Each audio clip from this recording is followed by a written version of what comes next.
Smack Group of Marketing and Sales becomes the official brand ambassador of Queen's Garden.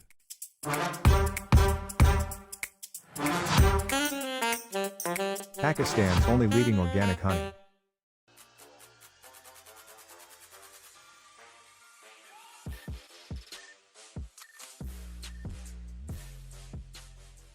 अस्सलाम वालेकुम ख़वातीन और हज़रात, smack group of marketing and sales. मैं तैयब इजाज़ उम्मीद करता हूँ तमाम लोग खैर आफियत से होंगे, जहाँ कहीं भी होंगे अपने अहले खाना के साथ एक अच्छी ज़िंदगी बसर कर रहे होंगे।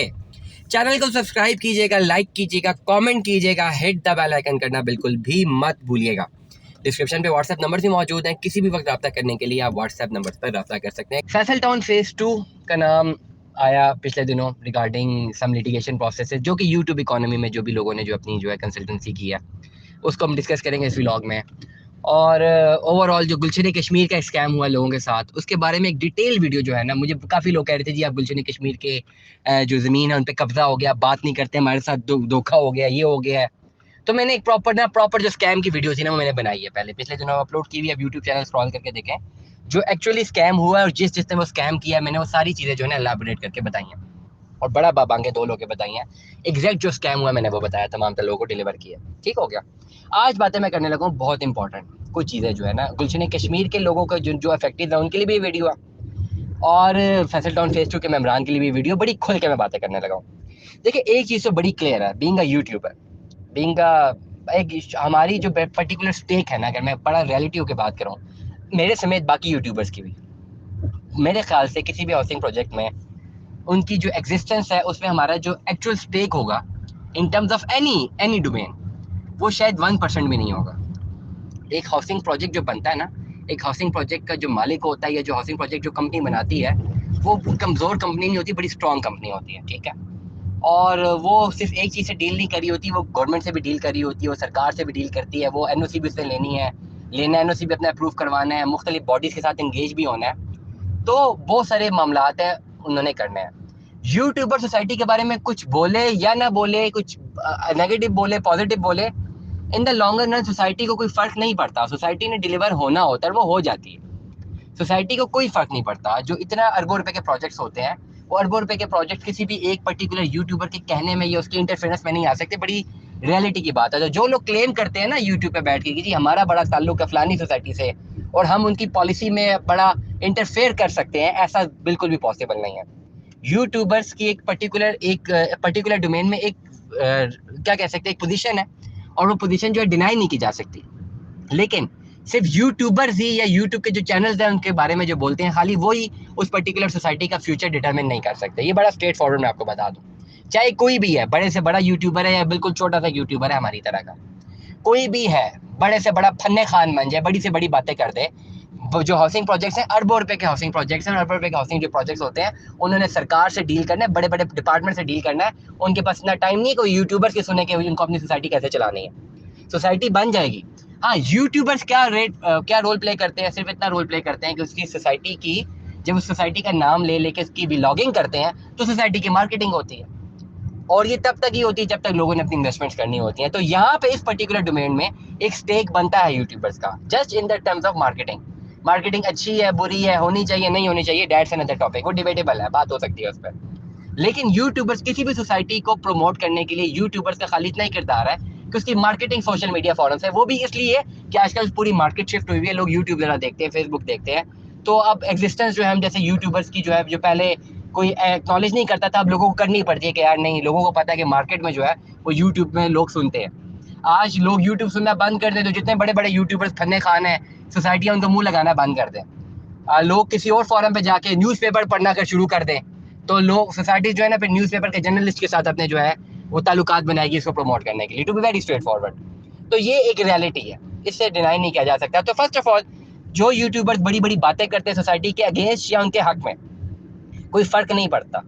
To be very straight forward, society ने अपना बन जाना होता है, उससे बनना ही है। वो अरबों रुपए के प्रोजेक्ट्स हैं, उन्होंने एग्जीक्यूट हो ही जाने हैं। तो पहली बात तो मैं इस चीज़ को डिनाई करता हूँ। अगर यूट्यूबर को ये बोलता नहीं कि मैं बहुत बड़ा फन्ने खान हूँ और मेरी कई भी बात बड़ा असर डाल देगी, कुछ भी नहीं होगा।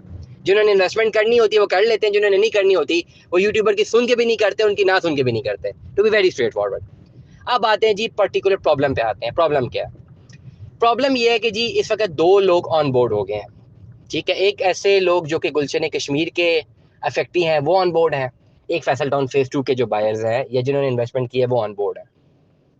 गुलशन कश्मीर के लोगों का ये कहना है कि वो ये कहते हैं कि जी हमारी ये ज़मीन थी, ठीक है, इसको फैसल टाउन फेज़ 2 ने ख़रीद लिया है, अब ये हमारी ज़मीन पे कब्जा कर दिया आप लोगों ने और हमारे साथ ज़्यादती कर रहे हैं। Technically, practically, morally, ethically and legally ये क्लेम टोटल बिल्कुल जो है वो गलत क्लेम है किसी भी गुलशन कश्मीर के मेंबर का। मैं ये बात पहले बता दूं, देखिए गुलशन कश्मीर के जितने भी अफेक्टी हैं उनके साथ ज़्यादती हुई है, उनको नुकसान हुआ, उनके बारे में ऑलरेडी मैंने एक व्लॉग किया है, गलत हुआ है और उनके इस वक्त वो परेशानी में है और उनके खिलाफ की बात करना किसी को भी जेब नहीं देता और ना ये कहना कि जी कोई खुदा ना खासा उनके साथ अच्छा, बहुत बुरा हुआ उनके साथ, नहीं होना चाहिए था। लेकिन अगर उनके साथ ऐसा बुरा हुआ है तो उसका जिम्मेदार कौन है? सबसे पहले तो वो खुद जिम्मेदार है। सबसे पहले उनको ये मानना पड़ेगा कि गलती, मेजर गलती उनकी है। सेकेंडली, जिन शेख बरादरान ने उनके साथ ज्यादती की है, उनके साथ लूट मार की है, उनके साथ फ्रॉड किया, वो जिम्मेदार है। टेक्निकली अभी तक जो हमारे पास खबर मौजूद है, जो फैसल टाउन फेज़ 2 ने जो परचेजिंग की है वो लीगल परचेजिंग की है, प्रॉपर रजिस्ट्री इंतकाल, या जैसे व्हाट्सएवर जो रकबा उन्होंने परचेज किया लीगल परचेज किया, जिसके नाम पे था उन्हीं से परचेज किया। अब उन्होंने परचेज कर लिया, उस पर वो जो मर्जी बनाए। नंबर 1, गुलशन कश्मीर के लोग कहते हैं ये ज़मीन हमारी है। ये क्लेम नहीं करना, सिर्फ इस क्लेम को करने के लिए प्रॉपर एविडेंस शो करना है। जब गुलशन कश्मीर के किसी भी इफेक्टिव को कहें जी एविडेंस शो करें, तो मोस्टली जो इफेक्टिव हैं उनके पास सिर्फ एक कागज़ का टुकड़ा जो कि फाइल है, जिसकी कोई कानूनी हैसियत नहीं है। To be very straight forward, वो कहेंगे जी मैं तो फाइल दी थी, फलानी सोसाइटी ने दी थी। वो लिटिगेशन में भी जाएंगे तो वो कहेंगे जिनसे हुआ उनको लेकर आए। और आम आदमी, एक आम, अगर मैं प्रॉपरली प्रैक्टिकल अगर सिनेरियो की बात करूं, चले आपके कॉन्टेक्स्ट में समझाता हूं, आप लोग अगर मुझे सुन रहे हैं, आपके पास एक ज़मीन है, लेट अस सपोज 5 मरले की ज़मीन है, वो आपके नाम पे है, you are the owner of that particular land, ठीक हो गया। मैंने आपसे वो खरीद ली और लीगली अपने नाम पे ट्रांसफ़र करवा ली, आपने मुझे बेच दी, मैं उसका ऑनर बन गया, मैंने आपसे कब्जा ले लिया, रजिस्ट्री इंतकाल ले लिया, ठीक है। I am not sure about the exact land, मैं आपको खाली एक प्रैक्टिकल इंप्लीकेशन बता रहा हूँ। मैंने प्लॉट खरीद लिया आपसे, अब मैं उसका मालिक हूँ। आपने उस प्लॉट के नाम के अगेंस्ट अगर किसी को जाली फाइलें बेची हुई हैं, जाली को फ्रॉड किया हुआ है, कुछ भी किया हुआ है, तो उसके जिम्मेदार आप हैं, मैं नहीं। अगर कोई ऐसी लिटिगेशन का प्रॉब्लम था तो शायद मेरे नाम पे ट्रांसफ़र ही ना होती। अगर ट्रांसफ़र हो गई है और सरकार ने कर दी है ट्रांसफ़र, तो मतलब सरकारी कागजों में कोई लिटिगेशन नहीं है। आपकी ज़मीन थी, आपने मुझे बेच दी, मैं उसका ऑनर हो गया।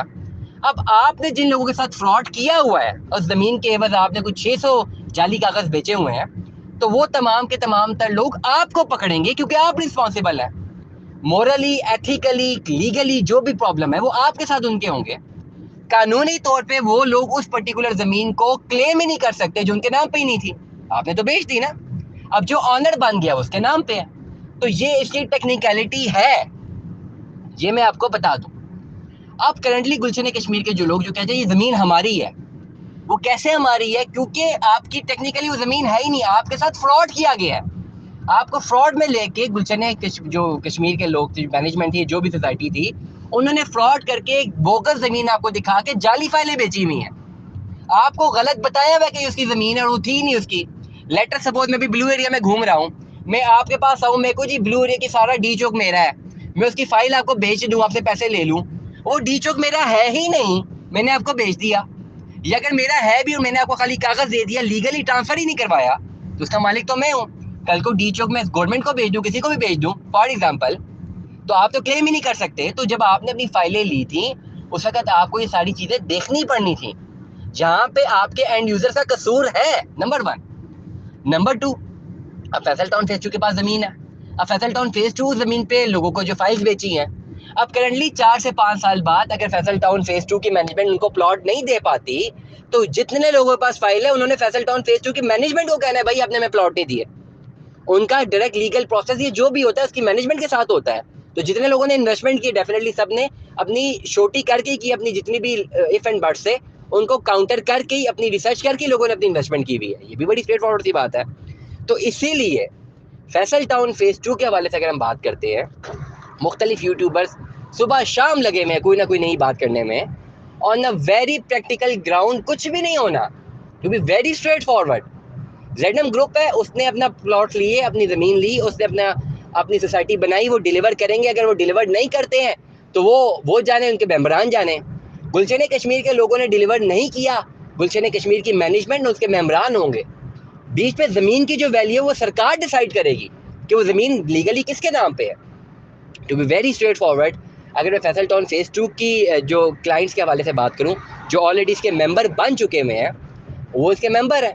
अब मेंबर को क्या चाहिए, फैसल टाउन फेज़ 2 के मेंबर को? उसको कुछ भी नहीं चाहिए कि वो क्या कर रहे हैं। उसको ये चाहिए कि 4-5 साल बाद उसको प्लॉट डिलीवर हो। प्लॉट डिलीवर होने के बाद वो अपना घर बनाए, तो सरकार ये ना बोले कि घर तुम्हारा 2 नंबर है या ये लिटिगेशन का घर है, या इसका एनओसी क्लियर नहीं है, नंबर 1। नंबर 2, जब वो घर बनाए या उसको लैंड मिले तो कोई आम सिविलियन उस पर केस ना करे कि जगह मेरी है। ये दोनों की दोनों जिम्मेदारी फैसल टाउन फेज़ 2 की होनी चाहिए जब प्लॉट डिलीवर होता है। और जेडएम ग्रुप कोशा है, उन्होंने ऑलरेडी पहले डिलीवर किए हुए हैं। अब ये कुछ ऐसा मामला है जिसमें ज़मीन के मामला को लेके हर यूट्यूबर अपना एक एनालिसिस दे रहा है, लेकिन ऑन ग्राउंड प्रैक्टिकल सिचुएशन यही है जो मैंने आपको कम्युनिकेट किया। दो में याद रखिएगा, अपना बहुत सारा ख्याल रखिएगा। स्टे ट्यून में 10। अल्लाह हाफिज़।